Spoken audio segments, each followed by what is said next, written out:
İkinci bab. 2 gündən keyin Galiliya өлkəsinin Kana yesida bir toy bo'ldi. Hazreti Aysoning onasi Maryam u yerda edi. Hazreti Ayso va uning shogirdlari to'yga taklif qilingan edi. To'yda sharob tugab qolganda Maryam Hazreti Aysoga ularning sharoblari tugab qopti dedi. Ana, meni aralashtirmasangiz. Mening vaqtim texi kam edi, dedi Hazreti Ayso. Onasi chakarlarga, u sizlarga nima qil desa, shuni qilinglar, dedi. U uyda Yahudilarning tozalanish dini qoidasini ado qilish uchun ishlatiladigan, har biriga 8-9 chelakdan suv sig'adigan 6 tosh ko'p qo'yilgan edi. Hazreti Ayso chakarlarga, küplarga suv to'ldiringlar, dedi.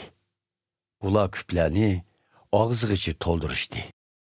Ondan Hazreti Ayso ularga yana, "Endi buningdan bir chini elib, ziyofat boshqurg'uchiga beringlar", dedi. Ular bajo keltirishdi. Ziyofat boshqurg'uchi sudun o'zgargan sharobni tetib ko'rib, uning qayerdan keltirilganligini bilmadi. Ammo buni suv to'shg'anlar bilishadi. Shuning bilan ziyofat boshqurg'uchi kuyovini chaqirib, uningga, "Bu sharob bak yaxshi ekan.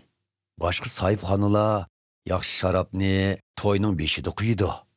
Mehmonlar xeyli qong'uchi ichgandan keyin nochirini quyidi. Ajab, sen eng yaxshi sharobni mushu chaqqicha saqlabsan", dedi. Bu Hazreti Aysoning dastlabki mo'jizasi bo'lib, Galiliyaning Kana yesida ko'rsatilgan edi. Buning bilan Hazreti Ayso o'zining ulug'lig'ini ayon qildi. Uning shogirdlari uni Xudoning avatganligiga ishondi. Bu ishdan keyin Hazreti Ayso onasi, inlari va shogirdlari bilan Kapernaum shahriga berib, u yerda bir necha kun turdi. Yahudilarning o'tib ketish heytiga oz qolganda Hazreti Ayso Yerusalimga bordi.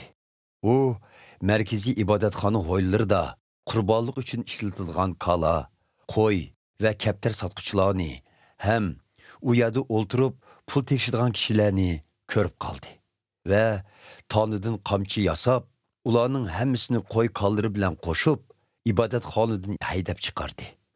Pul tekshirganlarning shiralarini o'rib, pullarini chechivatdi va kaptar sotquchilarga, "Narsalaringni bu pok yerdan ko'tirish, Xudo otamning uyini bozorga aylantirishma", dedi. Buni ko'rgan shogirdlari Zaburda yozilgan bu so'zni esiga elishdi. "Ey Xudo, sening uying uchun ko'rsatgan qizg'in muhabbatim xuddi ko'yayotgan o'tning o'zidir." Yahudi oqsoqollari Hazreti Aysoga, "Bunda qilishga nima huquqing bor? Seni Xudo avatgan bo'lsa, buni isbotlash uchun bizga bir karomat ko'rsatib boqmamsan, qani?" deb savol qo'ydi. Hazreti Ayso mundaq javob berdi: "Sizlarga ko'rsatilgan karomatim shuki, bu ibodatxonani vayron qilsanglar, 3 kun ichida uni yengivashdan yasab chiqaman." Yahudilar Hazreti Aysoning javobini tushunmay, "Bu ibodatxonaning yasalishi uchun hozirgacha 46 yil ketgan tursa, sen uni qandoq sizga 3 kunda yasab chiqa olaysan?" deb uni masxara qilishdi. Halbuki Hazreti Ayso aytgan ibodatxona uning o'z teni edi. Shunga Hazreti Ayso o'lib 3-kuni tirilgandan keyin shogirdlari uning bu so'zini esiga oldi va muqaddas yozmalarda qutqizg'uchining tirilishi haqida yozilgan so'zlar hamda Hazreti Ayso aytgan so'zlarning tegiga yetib, e'tiqodi texmi kuchaydi. O'tib ketish heyti jarayonida Hazreti Aysoning Yerusalimda ko'rsatgan karomat va mo'jizani ko'rgan nurg'un kishilar uningga e'tiqod qilishdi. Lekin Hazreti Ayso butkul insonlarning qalbini bilgachga ularga ishonmaydi. İnson tabiati haqida hech kimning uningga bir narsa deb berishining hojati yo'q edi. Chunki u o'zi kishilarning ko'nglida nima bor ekanligini biladi.